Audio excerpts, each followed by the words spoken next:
Baik, Assalamualaikum warahmatullahi wabarakatuh. Selamat pagi, selamat siang, selamat malam teman-teman mahasiswa dimanapun berada. Kita lanjut lagi dalam pembahasan kita tentang hukum internasional. Sekarang kita akan bahas tentang peran dan perkembangan hukum internasional teman-teman . Di dewasa ini hukum internasional kita pahami mengatur semua aktivitas negara . Ada hukum tentang laut, hukum tentang udara, ruang angkasa, hukum internasional tentang antariksa, Juga ada hukum yang mengatur jasa telekomunikasi, pos, pengangkutan barang, penumpang, keuangan. Hukum internasional juga menjadi perangkat utama dalam pengaturan perdagangan internasional, Hukum perdagangan internasional sangat memperhatikan masalah. Hukum internasional juga sangat memperhatikan masalah nasionalitas, ekstradisi, dan penggunaan senjata, kekuatan bersenjata, termasuk juga HAM, hak asasi manusia, dan juga perlindungan serta keamanan nasional. Singkat cerita bahwa hukum internasional itu sekarang ini sulit untuk menemukan aktivitas negara yang tidak diatur oleh hukum internasional. Itu perkembangannya sekarang . Kemudian hukum internasional mengkoordinasi dan memfasilitasi kerjasama antara negara-negara . Kita buat ininya kita buat tulisannya biar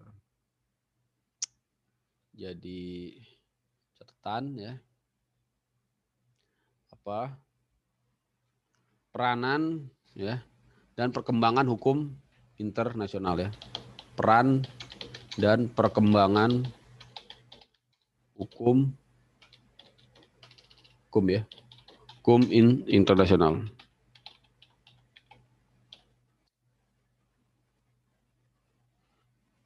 Nah ini Jadi tadi hampir kesimpulannya ada apa singkat kata aktivitas negara sulit menemukan aktivitas negara yang tidak diatur dengan hukum internasional itu teman-teman Jadi sekarang ini fungsi hukum internasional itu memang hukum internasional itu mengkoordinasi mengkoordinasi perkembangan sekarang ini mengkoordinasi kerjasama antara negara-negara dan juga kaitannya dengan diplomasi, politik sikap dan pola kebijakan luar negeri Jadi mengkoordinasi negara-negara Jadi kemudian dalam banyak kasus meskipun perkembangan hukum tetap penting, tetapi sangat besar kemungkinan bahwa negara dalam mencari legalitas tindakan dan keputusan yang diambilnya mengutamakan self-interest, expediency, dan humanity. Hal ini sangatlah wajar menurut Dickson karena banyak negara mempunyai karakter dan sikap yang berbeda, sebagaimana juga sifatnya manusia. Jadi dalam banyak kasus ada negara-negara yang mengutamakan walaupun sudah ada hukum internasional yang bersifat yang mengkoordinasi kepentingan negara-negara banyak negara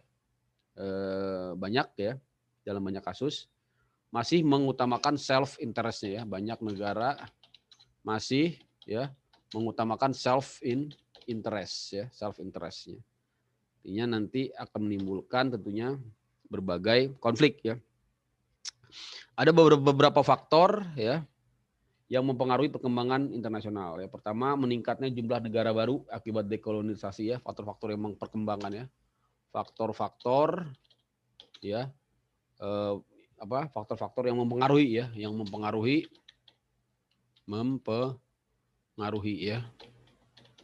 hukum perkembangan hukum internasional kita buat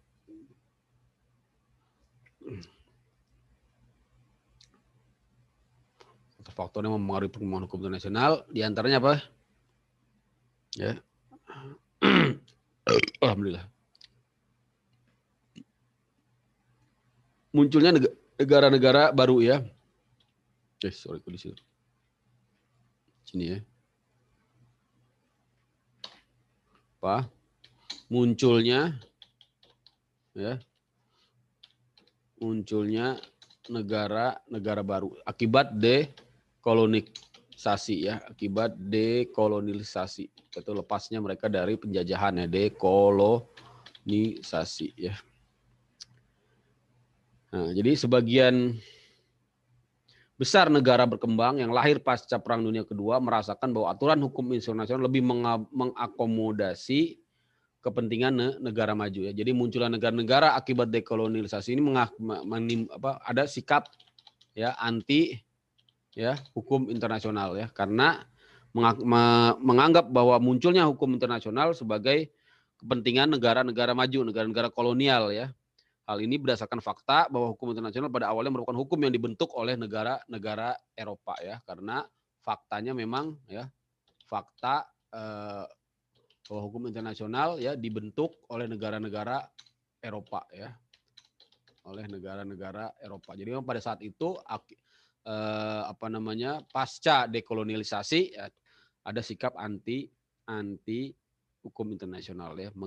Keinginan negara berkembang untuk bebas ya secara politik dan dari ketergantungan ekonomi dengan mantan negara penjajahnya membawa pengaruh terhadap hukum internasional. Apabila negara maju menghendaki hukum internasional ya yang dominan ya untuk melindungi kepentingannya, maka sebaliknya negara berkembang ya menunjukkan sikap ya anti ya, bersikap reformis yang menghendaki adanya perubahan-perubahan di dalam hukum internasional sehingga betul-betul mencerminkan nilai yang dianut. Jadi sikap antinya ini dalam pengertian negara berkembang ingin melakukan reformasi ya, reformasi hukum internasional untuk ya lebih adil tentunya, untuk lebih adil ya teman-teman ya.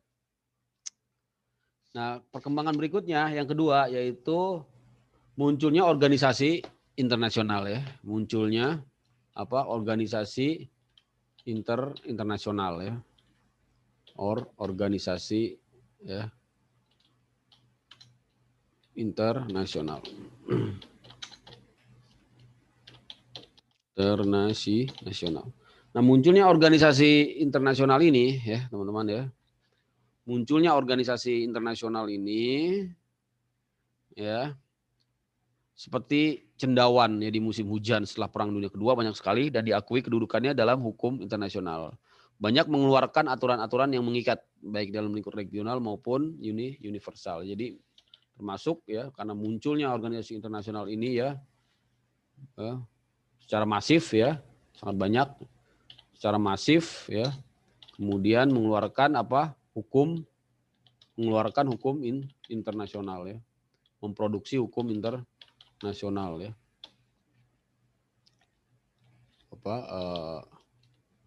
Muncul ya kan banyak hukum internasional ya. Nah, yang ketiga ya mulai diakuinya individu sebagai subjek hukum internasional ya. Meskipun memberikan pengakuan secara terbatas ya, yaitu sebagai ya misalnya subjek untuk dijadikan terdakwa ya di dalam pengadilan internasional yang pertama di kasus pengadilan internasional Nuremberg dan Tokyo ya. Yang ketiga individu sebagai ya munculnya individu sebagai subjek ya, yaitu dalam ya pengadilan penjahat perang ya, pengadilan penjahat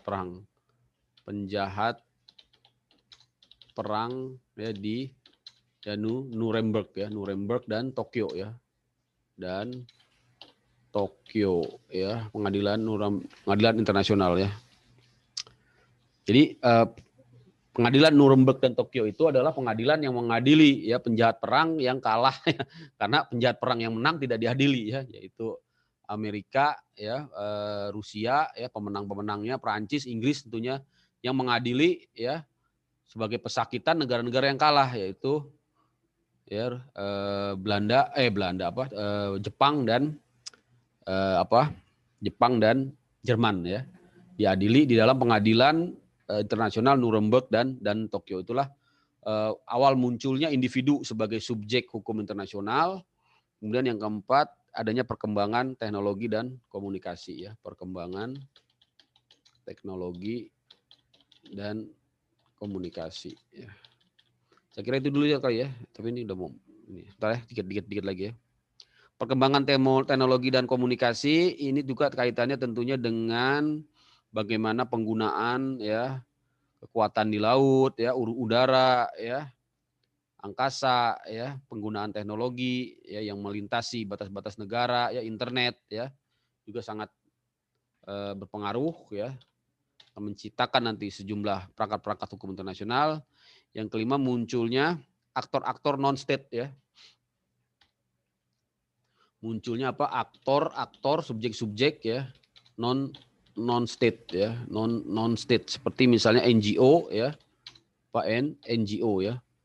NGO dan juga MNC ya, multinational corporation ya, atau transnational organization ya. Nah, yang keenam adalah globalisasi ya. Itu adalah globalisasi ya, globalisasi terutama dalam kaitannya dengan transaksi bisnis ya, dan juga pemanfaatan melemahnya pelaksanaan kedaulatan negara ya akibatnya dari globalisasi ini ya. Kemarin sudah kita bahas pelemahan ya kedaulatan negara ya, dan juga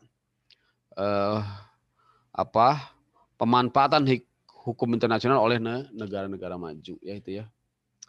Jadi kaitannya dengan hal ini ya, dengan globalisasi terutama ya. Ada dua di sini, pelemahan kedaulatan negara ya. Pelemahan kedaulatan negara, dan berikutnya berikutnya adalah pemanfaatan hukum internasional untuk oleh negara maju ya, pemanfaatan ya hukum internasional ya untuk negara-negara maju ya, untuk kepentingan negara maju. Kepentingan negara maju. Itu ya teman-teman ya. Itulah perkembangannya. Dan isu yang ketujuh adalah seiring dengan globalisasi munculnya isu-isu demokrasi, HAM, lingkungan hidup, terorisme. Yang terakhir ya, isu yang mengemuka ya sesudah demokrasi ya sesudah sesudah globalisasi adalah kaitannya dengan HAM ya, isu-isu global ya, isu-isu global ya, seperti HAM tentunya ya, terorisme ya, terorisme ya, lingkungan hidup ya, lingkungan dan lain-lain ya, teman-teman ya.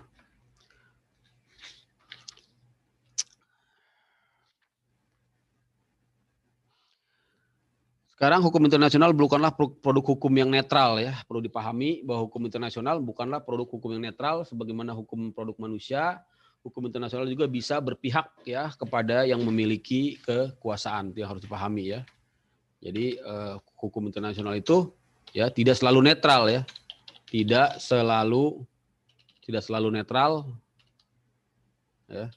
Tidak selalu netral.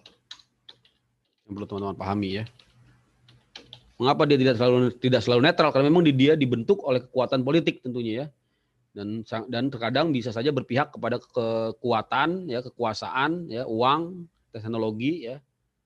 Dan wajah hukum internasional saat ini meskipun sudah cukup banyak mengalami perkembangan namun masih tetap ya berpihak ya kepada kepentingan negara-negara barat dan negara-negara maju ya. Sebagaimana ditulis oleh Profesor Hikmahanto Juwana mengatakan bahwa hukum tidaklah dapat dilihat semata-mata sebagai kaidah atau norma yang harus dipatuhi. Dalam kenyataannya sering ditemukan situasi di mana hukum dimanfaatkan oleh pihak-pihak ya tertentu sebagai alat untuk mencapai suatu kepentingan, alat untuk melegitimasi kekuasaannya ya, dan juga alat untuk ya penguasa dalam rangka mengubah perilaku masyarakat ya.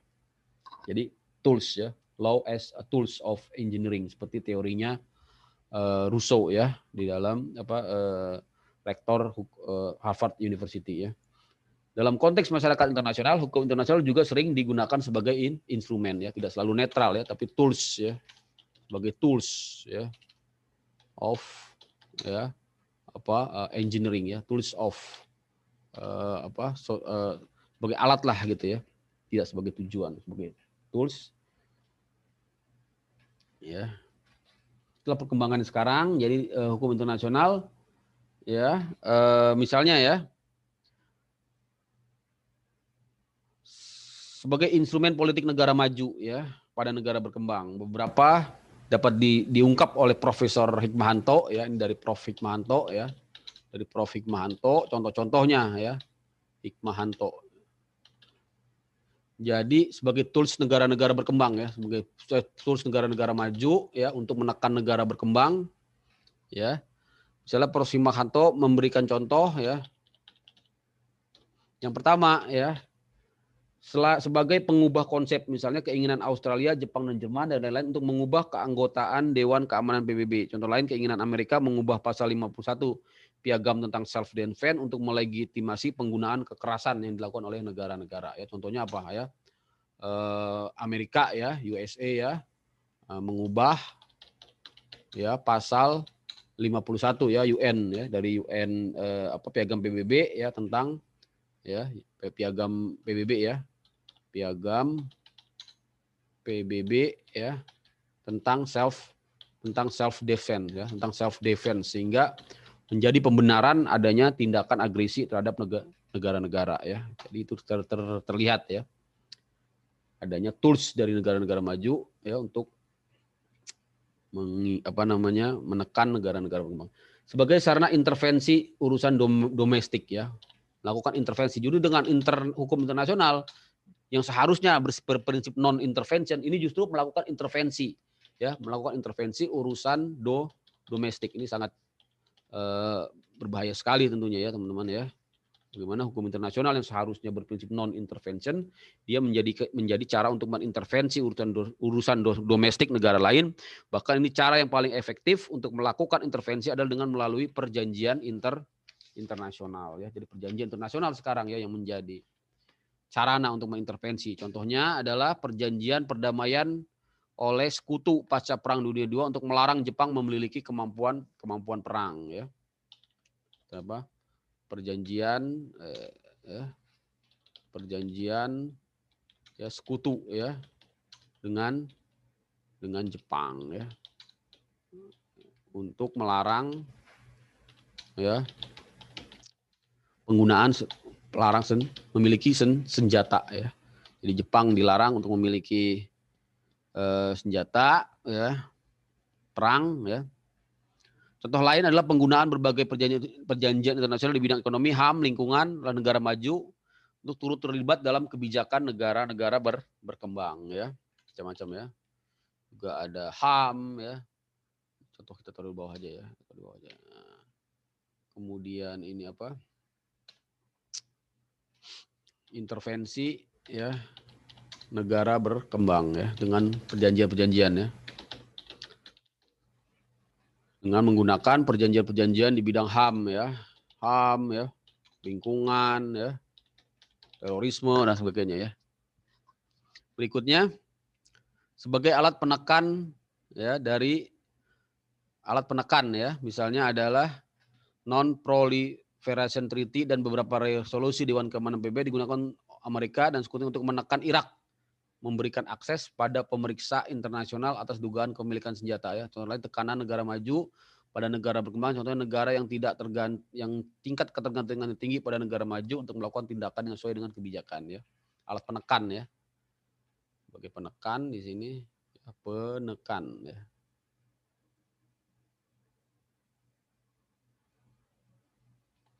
Ya, oke. Sebagai penekan ya, pressure ya, penekan ya atau pressure ya. Sebagai penekan negara berkembang ya. Ya. Kemudian terakhir juga digunakan untuk menolak tekanan dari pihak lain ya. Dalam kasus Irak dan Prancis, Rusia menggunakan hukum internasional. Itu sebaliknya ya digunakan sebagai alasan lah ya. Sebagai alasan ya pembenar ya. Sebagai alasan pembenar. Misalnya adalah apa? Rusia ya. ketika ya melakukan apa? Aneksasi ya ke Crimea ya. Di Crimea ya, Crimea. Ketika apa namanya? Aneksasi ya, aneksasi. Aneksasi itu mencaplok lah gitu ya di Crimea. Kira itu teman-teman ya. Jadi memang perkembangan hukum internasional itu macam-macam ya, dari mulai tadi di awal ya, ada faktor-faktor mulai dari munculnya negara-negara ya yang ingin negara-negara berkembang pasca lepas dari kolonialisasi bangsa-bangsa Eropa, negara-negara Eropa menginginkan hukum internasional untuk lebih adil ya dan berpihak pada kepentingan mereka. Kemudian munculnya organisasi internasional yang sangat masif menjamur ya, sehingga muncul juga banyak hukum internasional dari organisasi-organisasi tersebut. Munculnya individu sebagai subjek hukum internasional, yaitu ditempatkannya ya sejumlah tokoh-tokoh sebagai terdakwa ya pesakitan di pengadilan ya Nuremberg, pengadilan internasional nih ya, di pengadilan ya internasional Nuremberg dan Tokyo untuk mengadili penjahat perang ya dunia 2 ya. Kemudian perkembangan teknologi dan informasi ya, komunikasi, munculnya aktor-aktor non-state, NGO, MNC, globalisasi yang mengakibatkan pelemahan kedaulatan negara dan pemanfaatan hukum internasional untuk kepentingan negara maju. Dan ini contoh-contohnya disampaikan oleh Profesor Hikmahanto Juwana. Ya, ada 4 contoh di sini ya. Saya kira itu. Baik, karena waktu ya. Jadi memang itu bagian dari perkembangan hukum internasional yang kita rasakan ya. Kemudian nanti kita akan bahas ya tentang sikap Indonesia terhadap hukum internasional ya, sikap Indonesia terhadap hukum internasional kaitannya dengan perkembangan sejarah Indonesia ya. Jadi kalau kita lihat Indonesia ya di masa Orde Lama ya, jelas ya sikap Indonesia ini di masa Orde Lama ya. Orde Lama ya, sikap Indonesia ya. Sikap Indonesia di masa Orde Lama bagaimana? Tentunya karena Indonesia baru saja lepas dari penjajahan Belanda ya, di sini kita lihat bahwa Indonesia ya memiliki trauma ya, tentunya pengalaman buruk dengan negara-negara Eropa ya yang pada saat itu sebagai pihak yang membuat hukum internasional ya, yang melahirkan hukum internasional tentunya menimbulkan traumatik ya dan tidak pro terhadap hukum internasional ya. Begitu juga ya sama dengan negara-negara lain ya. Khususnya di negara-negara Asia dan Afrika ya, di mana mereka hanya menjadi beneficiary ya dari hukum internasional ya, sehingga di sini ya, misalnya juga Cina ya merasa sebagai diperlakukan tidak adil sebagai korban dari imperialisme ya. Maka Cina di sini kita lihat juga salah satu yang menolak ya kedaulatannya dirongrong oleh kekuatan asing ya, sehingga negara ini ingin mendapatkan kemerdekaan ya. Kita lihat bahwa lebih mengutamakan terhadap kepentingan negara masing-masing ya. Jadi di awal kemerdekaan atau di masa Orde Lama ini sikap Indonesia tidak bersahabat dengan hukum internasional ya, anti lah ya. Anti hukum internasional ya.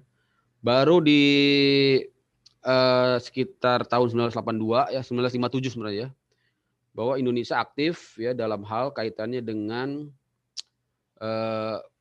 ya karena ada kepentingan untuk negara kepulauan ya, maka di sini ya kita lihat Indonesia ya sangat maju ya dalam perkembangannya dengan hukum internasional, kaitannya dengan hukum laut internasional ya. Kaitannya dengan awalnya anti ya, di awal-awal anti ya, anti hukum internasional. Kemudian di tahun 1957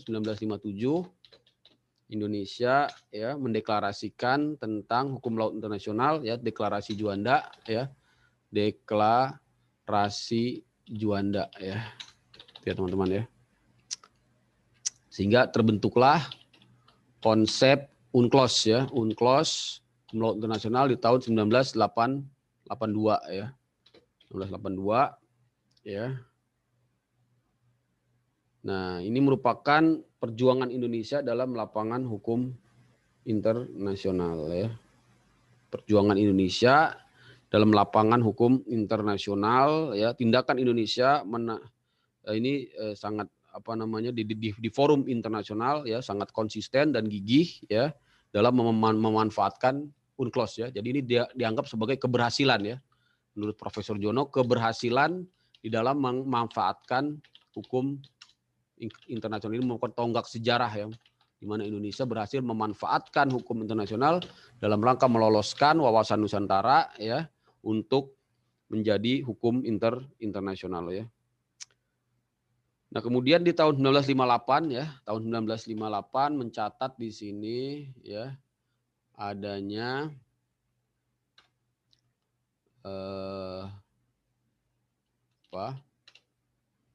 adanya nasionalisasi ya, kebijakan nasionalisasi perusahaan-perusahaan Belanda ya. Tindakan Indonesia menasionalisasi tanpa memberikan ganti rugi ya, berdasarkan ya prompt, adequate, dan efektif yang diakui oleh Mokhtar Kusumatmaja ya, di depan pengadilan Bremen Indonesia menyatakan bahwa tindakan pengambil alihan dan nasionalisasi merupakan tindakan negara berdaulat dalam rangka pemulihan ekonomi ya. Jadi di tahun tahun 1957 ya teman-teman ya. 1958 sorry. Tahun 1958 ya. Jadi satu tahun ya sesudah deklarasi Juanda, Indonesia melakukan nasionalisasi ya. Nasionalisasi ya, perusahaan Belanda ya, perusahaan Belanda. Tentunya ini sudah pada saat itu memang diakui ya dan bersifat efektif ya. Walaupun dituntut oleh Belanda, tapi kemudian negara ya, karena pada saat itu memang ada kepentingan ya untuk pemulihan ekonomi, sehingga dalam kasus ya Bremen Tobacco Case dan argumen Indonesia tentang kedaulatan negara mengubah struktur ekonomi, menimbulkan pengaruh cukup kuat di Asia ya. Pada 1962 mengeluarkan resolusi tentang kedaulatan negara atas kekayaan alam yang memuat pasal-pasal senada dengan diargumentasikan Indonesia di pengadilan Bremen. Jadi ketika itu Indonesia dihadapkan di pengadilan Bremen ya, yaitu kasus antara Bremen Tobacco Case ya dengan Indonesia ya. Kemudian ya, jadi di sini ya Bremen ya, Bremen Tobacco Case ya. Di Bremen Tobacco Case itu Indonesia menyampaikan dalil-dalilnya ya, dalil-dalilnya tentang kedaulatan ya, sehingga dalil-dalil tersebut melahirkan yang disebut Asia African Legal Consultative Committee ya, yang juga nanti melahirkan yang disebut dengan resolusi ya tentang kedaulatan negara ya. Intinya itu ya, intinya bagaimana perjuangan Indonesia justru memanfaatkan hukum internasional, bahkan menjadi pelopor ya dari mereformasi hukum internasional yang tadinya sangat berpihak kepada negara-negara maju menjadi lebih bersifat lebih adil lah gitu ya teman-teman ya. Jadi sangat menarik ya sikap Indonesia di Orde Lama ini ya, disampaikan oleh Mokhtar Kusumatmaja. Sungguhnya Indonesia tidak memusuhi hukum internasional, namun berupaya menyeimbangkan ya. Jadi ini sikap yang sangat luar biasa di masa Orde Lama ya, terbukti dengan keberhasilannya memanfaatkan hukum internasional menjadi UNCLOS. Inilah tonggak sejarah adanya UNCLOS dari perjuangan gigih diplomasi Indo-Indonesia. Bagaimana di masa Orde Baru ya? Di masa Orde Baru kita lihat ya, tentunya ini bagian dari sejarah ya politik juga ya. Di masa Orde Baru ini kita bisa temukan ya bahwa sikap Indonesia ya welcome terhadap investor asing. Jadi welcome terhadap investor asing. Memang dalam saat itu ya sudah kondisi pasca ya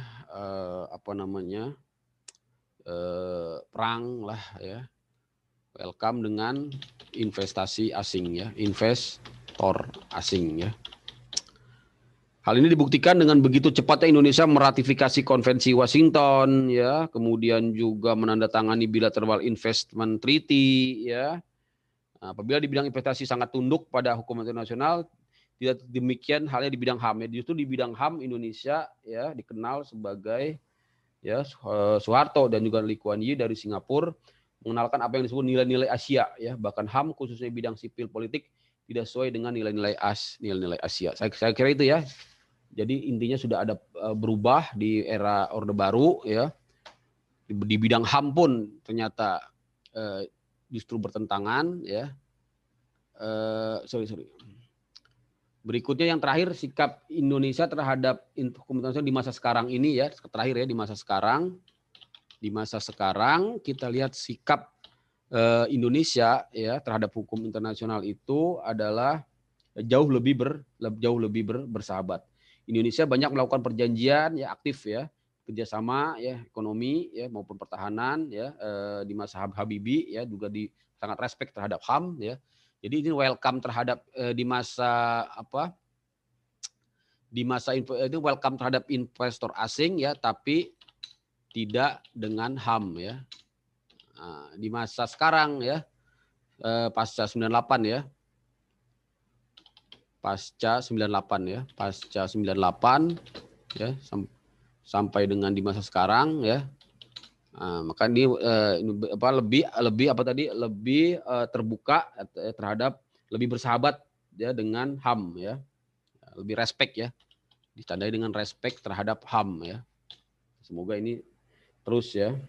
Juga memanfaatkan hukum internasional untuk kepentingannya, ya. Memanfaatkan, ya, HI untuk kepentingan, tentunya perkembangan yang sangat baik, ya, kepentingan nasional, ya. Jadi sudah lebih baik, ya, dari 2 periode sebelumnya, namun harus diperhatikan, ya, hukum internasional sungguhnya perhatian terhadap hukum internasional masih jauh, ya, dari yang diharapkan. Hukum internasional seperti terisolir di kalangan akademisi nampak sangat kurang aspek internasional dalam bahasan ilmu ketatanegaraan Indonesia. Sebaliknya, lemahnya pembahasan aspek konstitusional dalam hukum internasional. Jadi dari segi hukum masih kurang, ya, dari segi akademis, ya, dari segi akademis masih hukum internasional masih terisolir, ya, masih jauh dari yang diharapkan, ya. Misalnya sulit, ya. Misalnya dalam ilmu hukum tata negara, ya, tidak ada aspek internasional dalam bahasan ilmu ketatanegaraan, ya.